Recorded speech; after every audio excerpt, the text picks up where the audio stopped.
long as it's secret. O que foi do outro?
Welcome, everybody. Thank you for being here. Thanks, Will. And we'll start today with a text from the book, Our Daily Bread, from Emmanuel. And the text title is In the Presence of Jesus. We have a passage from Paul. It goes like, whatever you do, work at it with all your heart, as working for the Lord, not for men. The understanding of service to Jesus among human beings will in the future reach greater depths for the glorification of the One who watches over us closely and who has done so since the very first day, illuminating our path with a divine light. If each educated person could ask himself regarding the essential reason for his activities here on earth, he would always find in his inner sanctuary vast horizons of deductions of infinite value. For whom has he worked in this century? To whom has he offered the fruits of his everyday work? We do not wish to detract from the respectable position of the countries, of the organizations, of the family, or of the personalities. However, we cannot fail to observe their expression of relativity in time. In the course of years, frontiers are modified, laws evolve, the domestic group is renewed, and mankind progresses towards more elevated destinies. Everything that represents effort on the part of man was accomplished through his own initiative in the field of permanent work for Jesus Christ. Whatever we have realized through the centuries constitutes a relief, a benefit, or an offense to ourselves in the labors that belong to the Lord, not to us individually. Legislators and governed people depart in time with their own individual baggage, and Jesus remains, in order to evaluate the advantage or disadvantage of the collaboration of each of them in the divine service of involvement and enlightenment. Administration and obedience, the responsibility of tracing and following, and only subdivisions or concession conferred by the Lord to the faultless.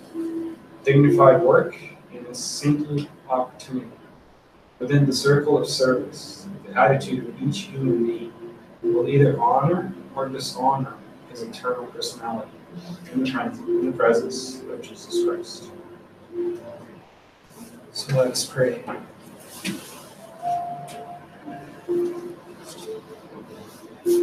Let us close our eyes. Elevate our thoughts into our Father, Jesus Christ, our brother, and our guide, and our own mentors and mentors of the Spiritist Center. And from our hearts, thank them for being here. Thank Jesus for all his words, all his comfort, and all the love that he brings to us. Thank our guides for being there with us constantly, day in, day out, always poking at us better.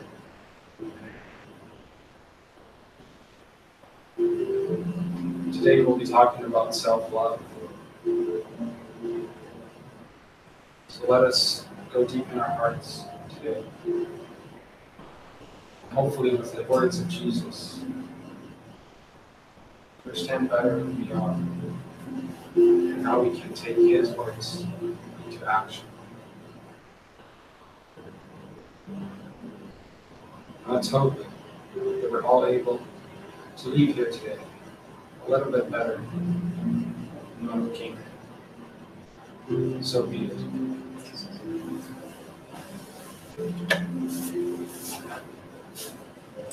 Well, is the microphone working? Sorry? Is the microphone good? Yeah, should be there. Let's see.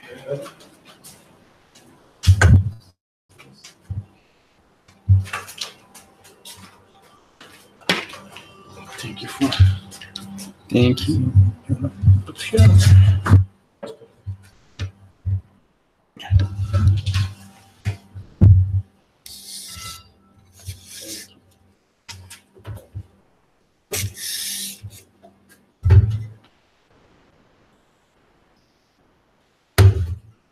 Hey, so today we'll be talking about self-love.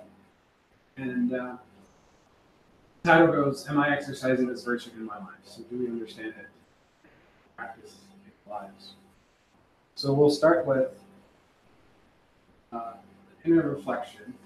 And I'd like you to invite you to close your eyes and go deep inside of you and try to reach your hearts. And think, do I know what this feeling of self-love is? Do I understand this feeling?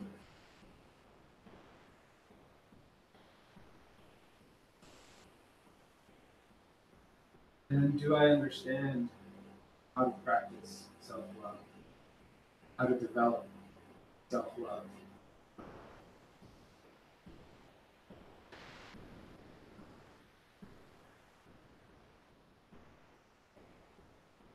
The last one, am I aware of any of the obstacles that we have that prevents us from developing the self-love?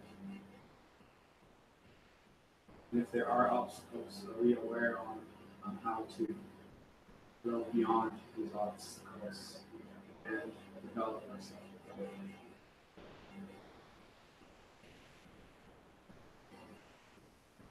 So thank you for the reflection, and hopefully we'll be able to address some of these questions throughout this presentation. So we'll start with the very first question. What is the feeling of self-love? And we'll start with a passage from the Bible that we've seen quite a few times in the center already. It's always good to refresh our memories. It goes back to Matthew 22nd, verses 35 to 40. And he goes like this. And one of them, a lawyer, asked him a question to test him. Teacher, which is the great commandment in the law? So he was trying to test Jesus there. And Jesus' answer was, You shall love the Lord your God with all your heart, all your soul, and with all your mind. This is the great and first commandment. And the second is very similar to it. You shall love you shall love your neighbor as you love yourself. On these two commandments depend all the law and the prophets. So throughout the presentation, we'll do some reflections on parts of this parable. And I'm going to start by just talking a little bit about commandment, the word commandment, because we do have a notion when you read the word commandment, and even in Portuguese, that it's a command, it's an obligation. So they're forcing us to do this, right? But in life, we're trying to understand our virtues. We're trying to enlighten these noble feelings, our virtues. So how can we enlighten and develop a noble feeling from an obligation, commandment? We're trying to develop something from a commandment or an obligation, something that's coming from the outside as an order for us to try and develop something inside, and that doesn't work. I guess because then you don't have your open heart, which you Exactly. really understand and follow it. Exactly. So the important thing here is that for us to change the sense of the word from commandment to exercise. Because when we read it as an exercise, it goes from an obligation to an invitation. And so we're being invited to love or to exercise virtue. And once we see this as an invitation, it comes then from the inside out. And that's how we can truly develop virtue or follow our divine laws, because now it's coming from within, not from the outside. And, I forgot to mention. So this talk is based on a few things. First one is a talk from Aliyu from Projeto Spiritist, which is called, in Portuguese, is Diretrizes Seguras para Development de Alto Amor. Yeah. So in English would be like guidelines or safe guidelines to develop self-love. We also will talk, we'll have some passages from a book from Joanna de Angelis. The book is called Love, Unbeatable Love, and also from the Gospel of Jesus. So Aliyu, when he's talking about the word commandment, he actually goes back to Hebrew. So the word, the translation to commandment from Hebrew is actually mitzvah, and mitzvah represents a moral deed. A moral deed is exercise, or it's an activity, it's a moral exercise. So that's why Aliyu proposes this change in translation, or this new connotation that we give to the word. Instead of commandment, it's a moral exercise. And it makes it a lot easier to take the words and be able to apply them in our lives. And also gives us the feeling that exercise something that, because if it's a commandment, it's very pushy. I think if it's an exercise, it's a constant exercise. Absolutely. Exercise Takes time. everyone can do. A commitment is like you never achieve it. You keep trying, never go through. But an exercise, I feel like it's possible. It changes completely the perspective. Yeah. And you take ownership too. It's like I have to develop it. I have to exercise. And I don't have to wait for somebody to tell me what to do. I can do it myself. Yes. And so Joanna de Angelis, she in this book, she's talking about love and how love cannot be imposed. Right. So this comes from the commandment. We're thinking love is a commandment and you have to love. Well, she's saying that love can't be imposed on people. It can be developed, it can be trained, you're not already there. And so the first part that we talked about, love cannot be imposed. The imposition of love, the doing through the obligation, generates, masks the pretend and the fake, so we're not developing truly. We think we are, but we're just faking it, just covering it, and not truly developing it. And then if you go further and you look at when not already there, this can generate in people something that Aliyu calls a self-boycott or a moral laziness. Because if you read this as in Some people are already born with love. They already know how to love, and that's how they were born. Right? I wasn't, so there's nothing I can do about it because I wasn't born this way.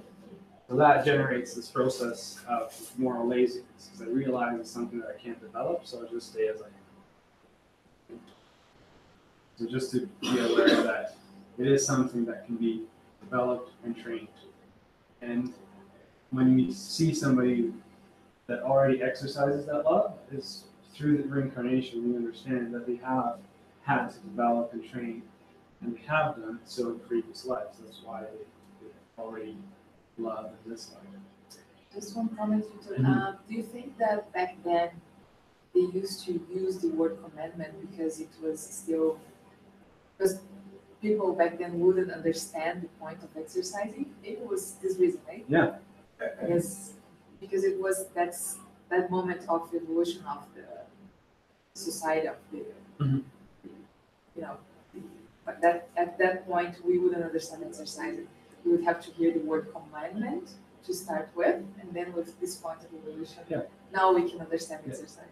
Yeah, because through our moral evolution, we develop something, the virtue of the month, right, discernment. Now we're able to discern what's good and what's bad. Perhaps back in the day, the discernment wasn't there, so we had to have somebody guiding us.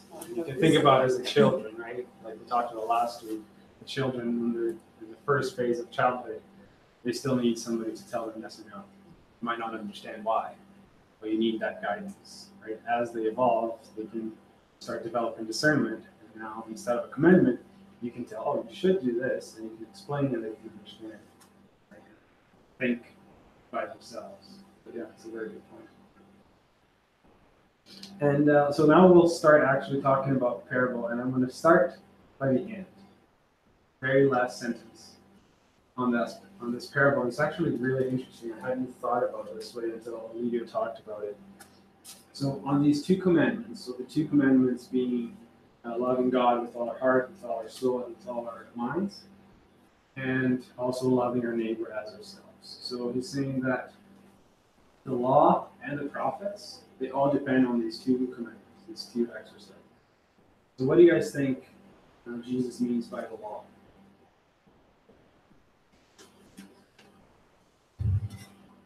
To achieve the moral laws. Yes, moral Laws, or the divine laws. What we call it. Exactly. And then what do you think he means by the prophets? So he's saying the prophets depend on these two commandments. They depend on us loving God and loving ourselves.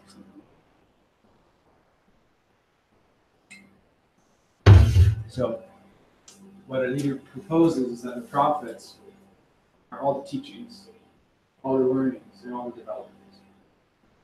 The prophet learns, understands, and then goes around and shares with people.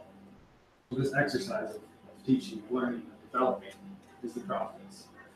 So it's amazing to see that he's saying that all the divine laws and all the teachings, all the learnings, all our development, they all depend on love. So that is the source, basically, of everything. We can't exercise the divine laws. We can't teach, we can't learn if we don't have love.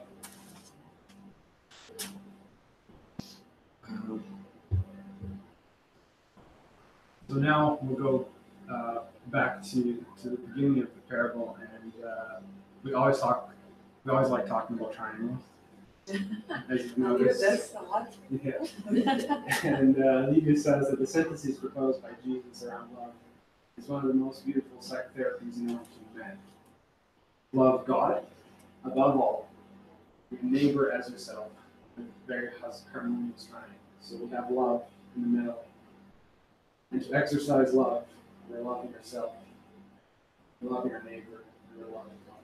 So this is what is the fullness of love, is to exercise all these three types.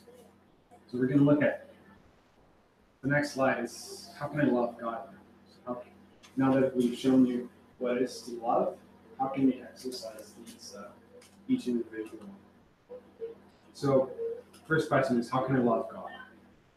And if you go back to the Spiritist book, on question 10, it asks, can men comprehend the essential nature of God? And the answer is no. Because currently, we lack the sense required to comprehend God fully. So right now, we can't really understand exactly the fullness and everything about God. So Levy says that for that reason, it's really hard to love God, because it's really hard to love something that you don't understand. So at this stage, us on earth right now, loving God means loving the divine laws. Because the divine laws are something that's written that we can understand, we know them, we understand them. So by loving the divine laws, we are loving God. Let's love the divine laws. Yes, While exactly. we don't understand it. Yeah. To love the effect God has in our lives. Because Exactly. we can't understand Him, but we can understand the good things that come to our lives because of Him. Exactly. So loving the divine laws, which are again in our conscience, we all talked about, is the way that we can love God. And again, there's another triangle in terms of loving God that he proposed in the parable, which is loving God with all our heart, with all our soul, and with all our mind. And there's three stages that we always talk about here as well. The first one is the mind, right? So how can I love God? How can I love the divine laws with our mind? Well, the first one is to understand the laws, right? Not only know the laws, but understand it. So we go from knowing to the understanding of the laws, right? And we do this through reflection.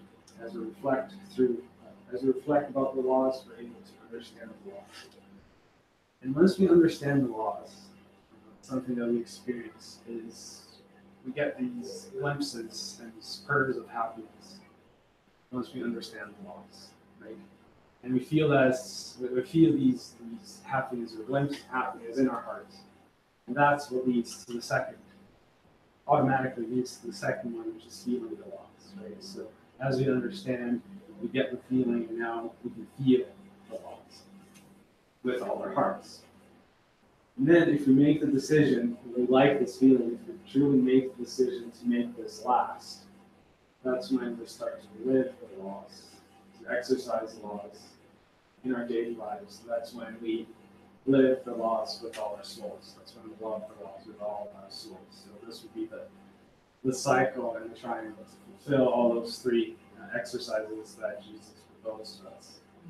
To love God with all our mind, our hearts, and our soul. And the cycle here that Anita proposes was different people would start at different stages.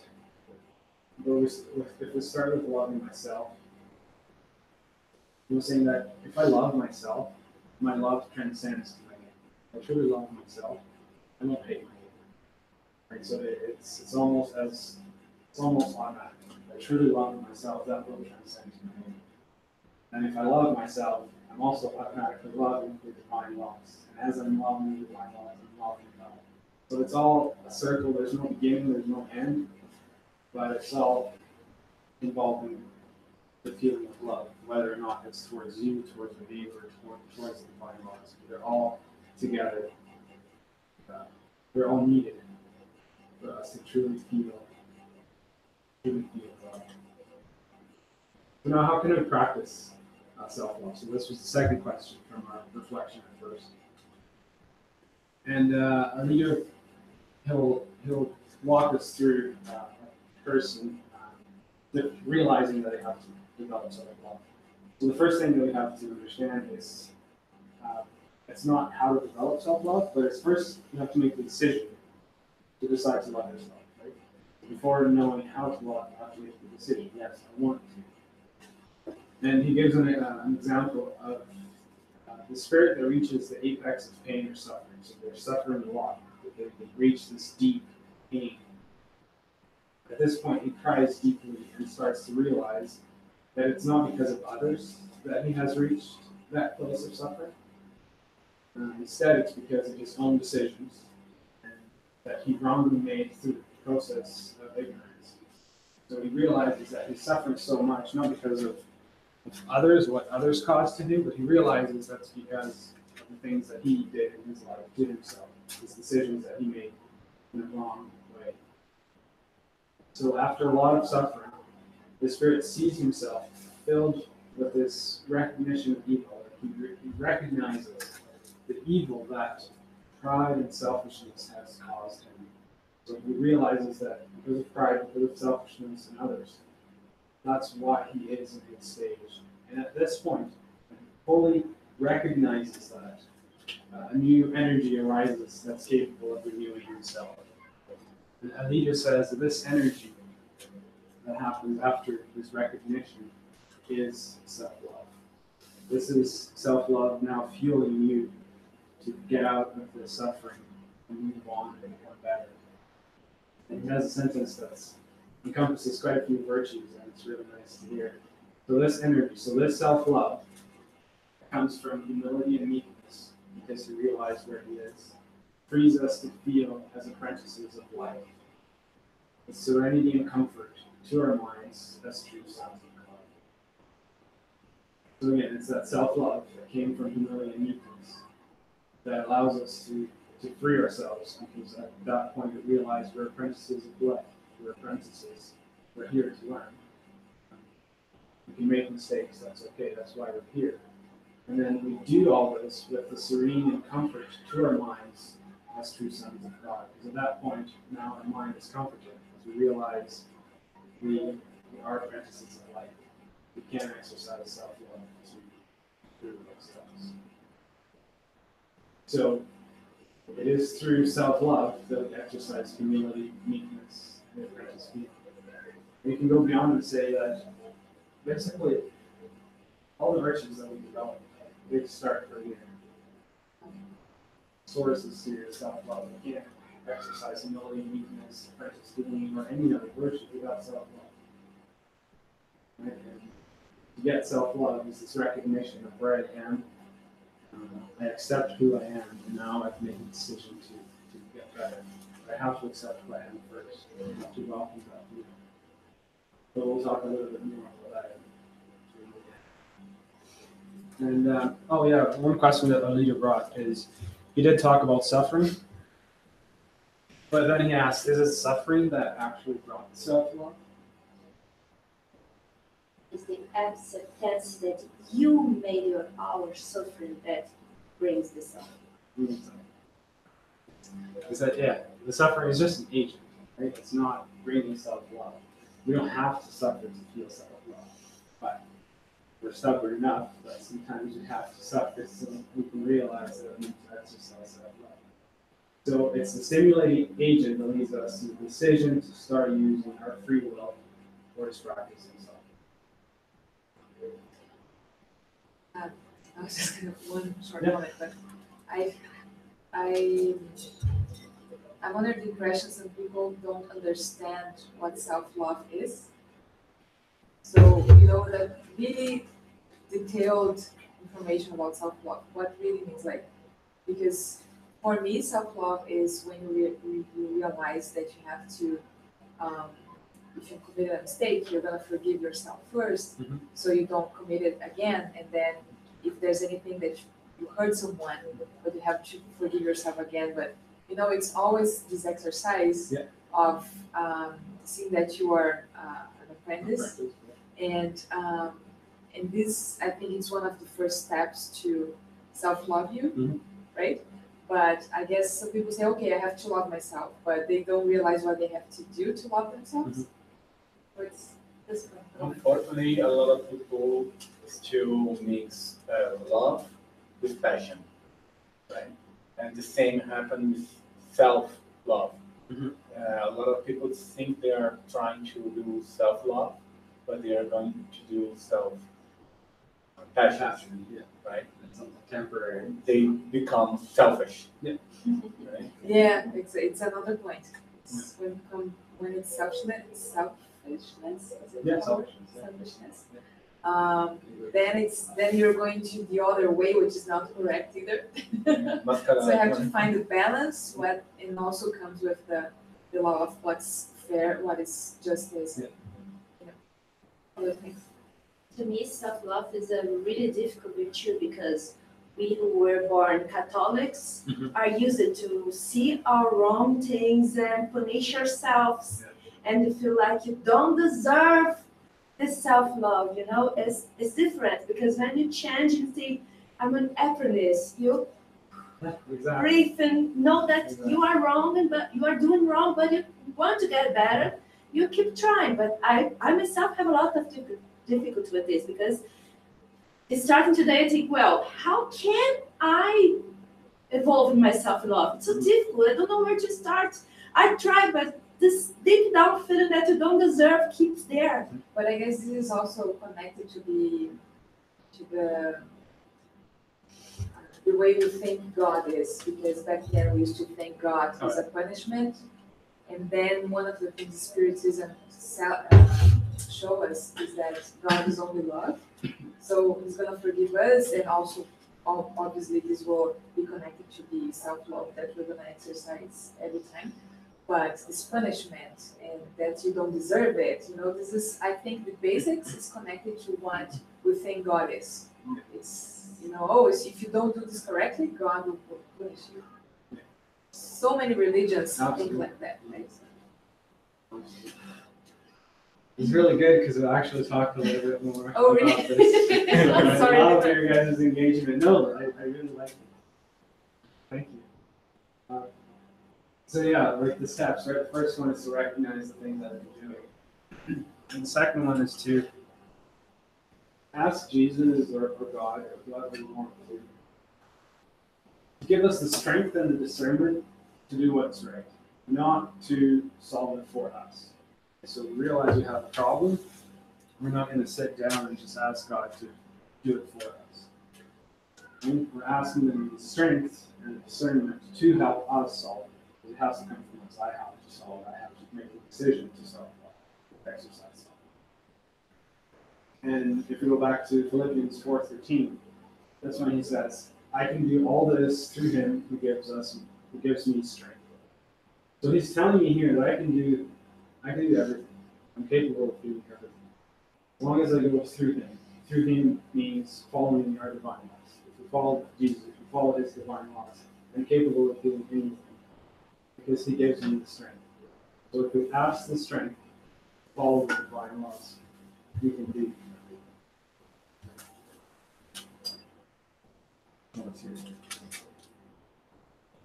So just a little triangle, I guess we talked about this before already, but yeah, loving the divine laws, practicing virtues, that makes us love ourselves. So this is a cycle. This is a cycle that never ends. Right?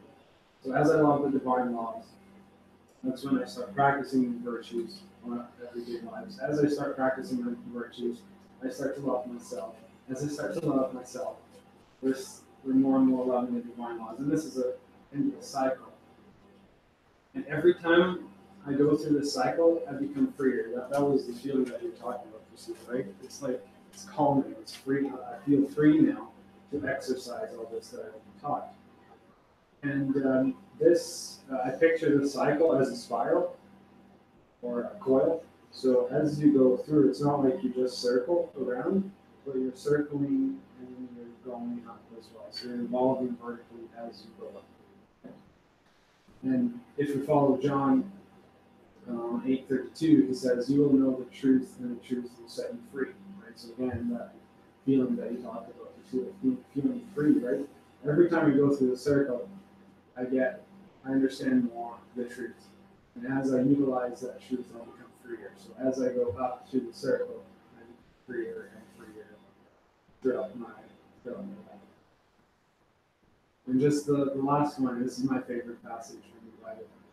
And this is the greatest exercise of self-love that we can do for ourselves. So Matthew 11, from 28 to 30 goes like this. "Come to me, all you who are weary and burdened, and I will give you rest. Take my yoke upon you and learn from me, for I am gentle and humble in heart, and you will find rest for your souls. For my yoke is easy and my burden." So we talk about this all the time, and the yoke is that thing that goes around the neck of steers with the intention of guiding them, right? So if you take Jesus' guidance, if we make the choice to use his yoke, right, to use the love, justice, and charity as the north of our lives, so this is what's guiding us right now. it's the north of our lives. We're using that to guide us. And the yoke might give the feeling that it's actually strangling or it's constricting and it's not setting us free. It's actually the opposite. Because as we take Jesus as the north of our lives, as we start following that divine law, it just makes us freer, like we talked about before. So in this self-loving movement, we make the decision to be happy. And we can feel it. The more we practice this, the more we feel it. So now, we move on to the obstacles of self-love, and that's when we'll touch on a few things that you've talked about and Moa talked about already. And in the book, Love, Unbeatable Love, Joanna talks about the essential being, us, our souls. We are love. However, during the process of awakening of our divine potential, we acquire some legitimate actions, thoughts, and feelings that torment them. And this happens when the process to mature goes through negativities, such as the lack of love or the pseudo-love. And this is exactly what we'll talk about now. We'll talk about the difference between pseudo-love and lack of love. And I know we talked about ego last time again, but it's really important to bring the ego back to talk about lack of love and pseudo-love. And the ego here describes ego as our ignorance. So we were born, ego exists because of our ignorance, and because we were created all equal and ignorant. So because we were created ignorant, ego came with us. It's not something to be hated, it's something we were created with from God. And it was actually necessary. It talks about our primal and survival instincts. We needed our ego to be able to survive back in the day. Make sure that we would die. Things that the ego that boosts us, that we can do things. That was necessary back in the day. But now that we have these moral teachings from Jesus and we can reflect and understand, we're able to transform these non-loving instincts into self-love feelings. And Joanna actually proposes the 3 circles of the psyche. I think we've talked about this before. Eric always talks about this. How we have the essential being in the very center. Then we have the evident faces of the ego, which represents lack of love. And then on the outside, we have the masked face of the ego, which is the pseudo-love. Love that's not real. It's not lack of love, it's a love that's not real. So now we'll touch on the 2 green and blue circles to understand what they are. So the evident face of the ego. They're all the feelings that are derived from lack of our existential values, such as hate, selfishness, pride, anger, resentment, depression, jealousy. So that's due to the lack of love. If we don't have love, we will likely feel these feelings. And so while we don't cultivate our virtues, so as we don't practice our virtues, right, the ego will take over. We'll let the ego take over. For example, if you don't cultivate altruism, I will feel selfishness. Because we have to feel something. We're not void for feelings, we have to feel something. So if we're not exercising altruism, we'll feel selfishness. And this is very important. The ego is the ignorance like we talked about, and it's not to be hated. We're not fighting the ego, because the more we fight it, the more it'll come. Right? Again, the ego is a divine creation, so it shouldn't be hated. Instead, the bad is not the ego. What's bad is the rebellion or the stubbornness, the rebellion, the stubbornness, the laziness to stay where we are. Like to remain in the ignorance of the ego. It talks about to crystallize our ignorance. So we crystallize our ignorance, we don't want to move forward, and that's the bad. The ego is not the bad, because that can be transformed quite easily if we choose to do so. But it's us rebelling and being stubborn and lazy and not wanting to change. That's what causes the bad. And that's what lets the ego surface. So we're all invited to illuminate our ego through exercising our values, sort of transform this egoic feeling.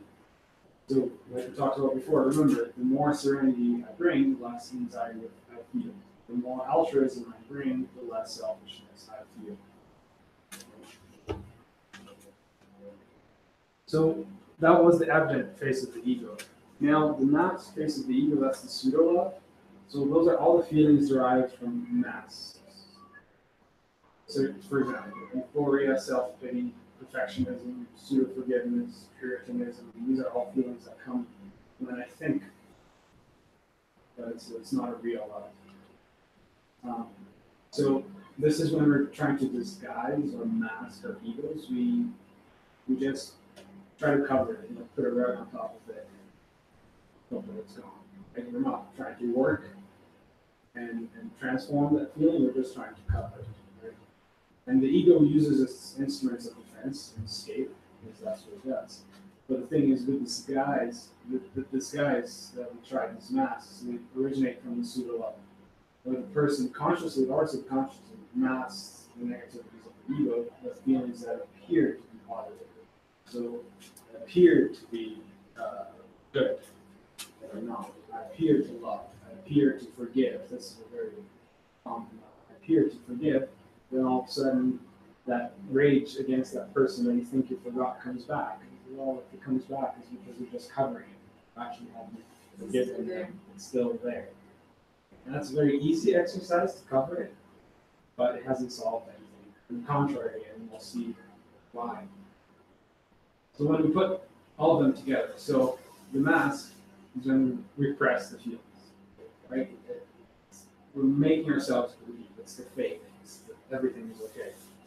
I can just decide to cover it, and I believe that I forgive them, but I haven't. But I just make myself believe that I have forgiven them, when in fact that's not the case. And the evident face of ego is when I actually give in to ego. So you have one that you're denying ego, and pretending it doesn't exist, and then you have the other one where you give in. So now you're feeding your ego, and you're embracing the ego, and then live the ego to its fullest. So yeah, I am the best. I have all this kind of these things. I love it, and all that way. So these are the two types of ego. None of them is exercising the ego. One is living and not trying to transform it. The other one is just hiding it.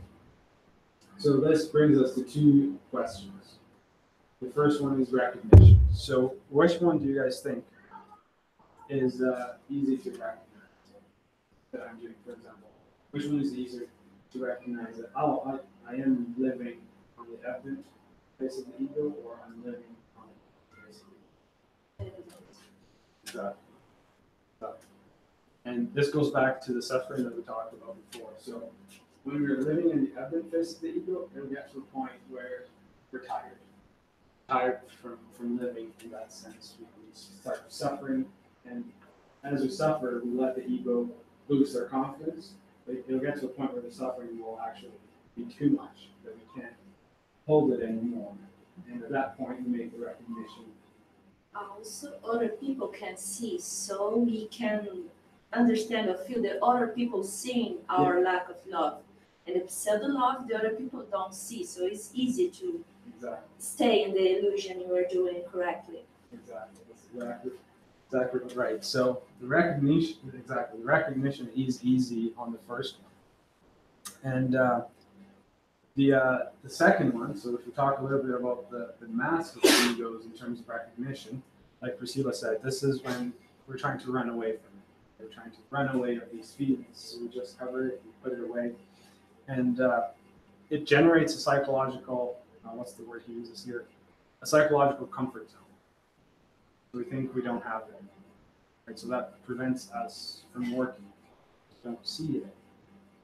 Right? And this creates a big problem because we're not willing to look into ourselves and realize who we really are.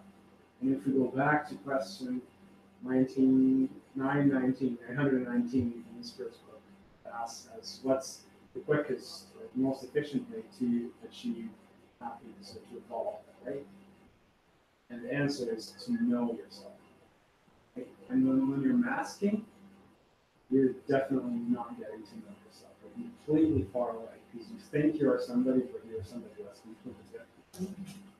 Which brings us to the second question.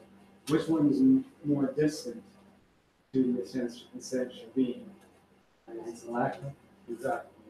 That's why the circles are outlined this way. Is the mask is much further from the essential being. Because if you are masked, once you remove the mask, now you can see the ego. So by removing the mask, it brings us here. And now you still have to work through it to get to the It's still closer to the essential being. Exactly. And that, to a lot of people, including myself, it can be pretty hard to understand. So, like, you can think of the egotistical people are actually closer to loving, right? But now the thing is, to realize the pseudo-love requires a lot of moral and self-reflection. So at that point, you've made the decision to love yourself. You made the decision to improve. That once this mask is removed, and you're facing your ego, you're facing who you really are, you're already in that movement to make yourself better. So it's a lot easier for you to go through these egotistical feelings and accept you and transform. A little bit of a logic behind it, right? To understand this, we are created simple, right, and ignorant, right? Exactly. So we were not created bad, and then we're going to evolve to good. No, we were just simple and ignorant, right? So that is the evidence. We're just simple, we're just ignorant, right?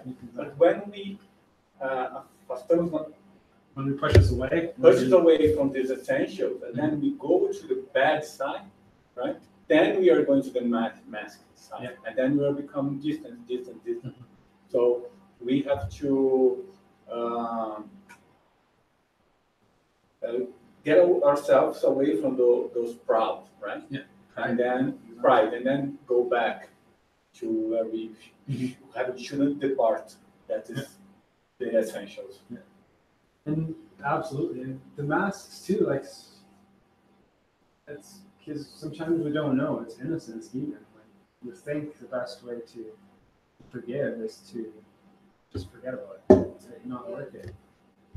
And I guess for me, sometimes when I'm reflecting about that, I think it's pretty rich when Alito says that we have to embrace those type of feelings that we know we have, and we mask them, because it's really hard to understand and accept that we feel that. And it's one of the challenges of really knowing yourself, because you don't want to embrace that feeling, because at some point you want to say, no, I don't feel that. No, you just want to get away of that, right? So I think this is kind of the struggle you have inside of you to deal with. Absolutely. And again, it's the pride, right? Yeah, I cannot. It's the pride. You have to remove the mask and be able to see in the mirror ourselves as we are. Yeah, it really stuck with me when you said about embrace that feeling with yourself. Because you don't want to embrace it, you just want to get rid of it. Exactly, just get out. It's the comfort zone, right? Yeah, it's the comfort zone, and that's your psychic somehow cut off, because that's exactly the next one. I have to stop. No, please do. This is amazing. I love this because it's a two-way talk, right? And exactly, the sentence that a leader uses is, the biggest obstacle to self-love is not welcoming the feelings that we recognize. So I think sometimes we're good at recognizing that, yes, I haven't forgiven this person, so I feel this, but I choose to move it away, because how can I feel this, right? I'm not allowed to feel it this way, so we put the mask, and it stops there. At that point, we're not developing meaning. But when we recognize this feeling and we welcome it, welcome the feeling that you don't particularly like, that's having the humility, the meekness, and the apprentice feeling. By exercising those, we realize that we're here to learn. We were born ignorant, and I'm allowed to feel that way. So as soon as you welcome that feeling, you realize you have, then you can start to transform. Because now you've understood that you have it, and now you can make the exercise. Just hiding it won't change it. And that's the exercise that set to repent, right? You accept it, you realize you have, you love that feeling, and now you have the tools and the ability to illuminate that feeling, transform it to the virtue. And the second last slide. And I wanted to bring this one. I called it a knowledge trap. Knowledge trap. I don't even know if that's true. I just came up with this morning. But and this is something that I want to talk to us and about being spiritists. Especially when I keep fighting a feeling that I don't particularly like. For example, anger. Right? So if I feel anger, as a spiritist, we might think, well, I know the divine laws. How can I still feel anger? Right? And you start to be angry at that feeling and realize that no, I'm not allowed to feel this way. I know the divine laws. How come I'm feeling this way? And this becomes a self-command. So now I'm trying to obligate myself not to feel this anger, and then you go back to what we started talking about. Right? That's when you're going to start masking that feeling and not truly transform it. So I know we're spiritists. We're all here to learn, regardless of religion, right? Even though we are spiritists, it doesn't make us any different.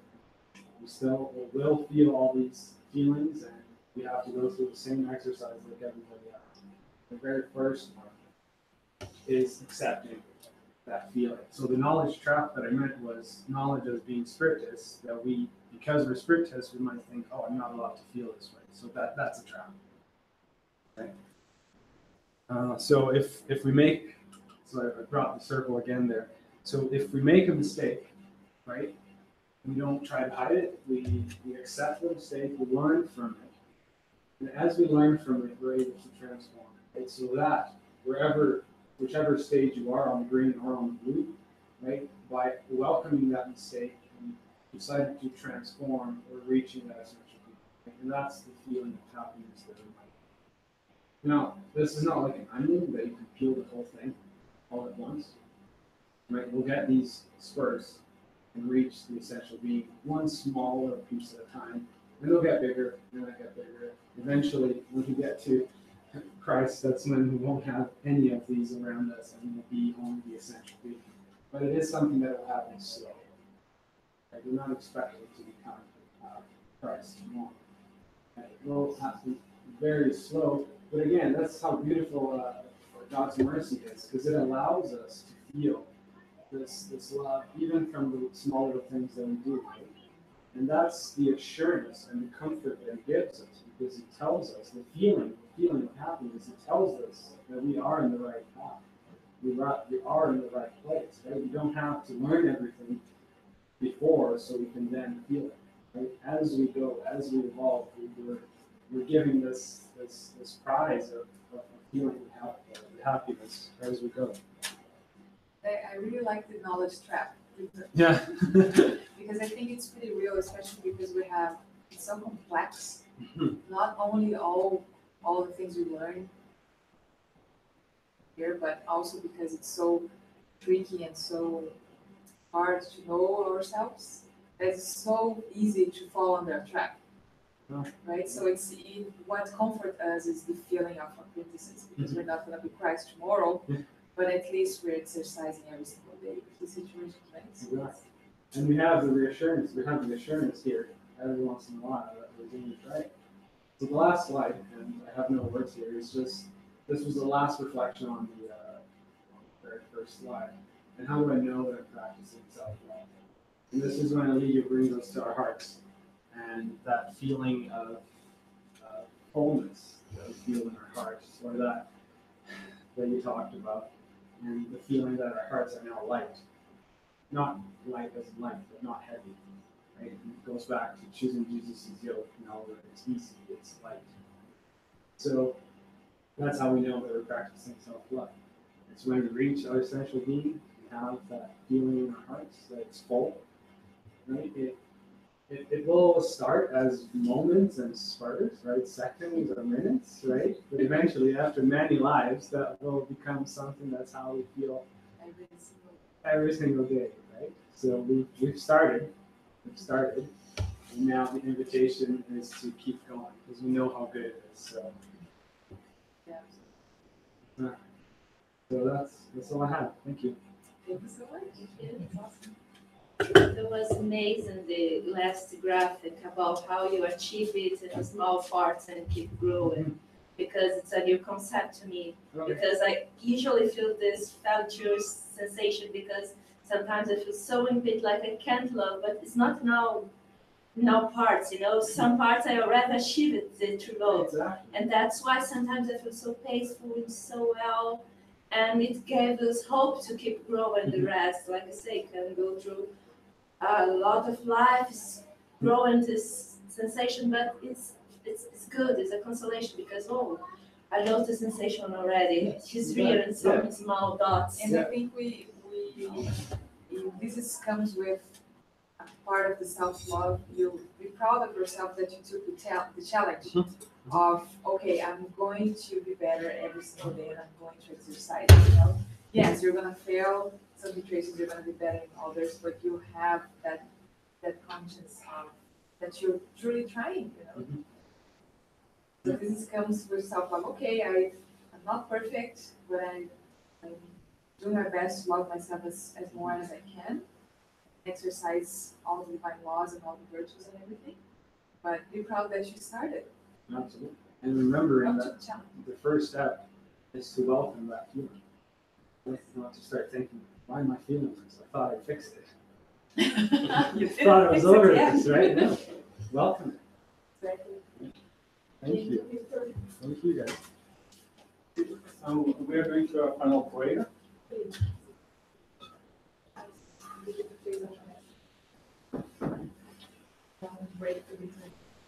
Deixa eu fazer a primeira prece final. Já fiz a vez, desculpa.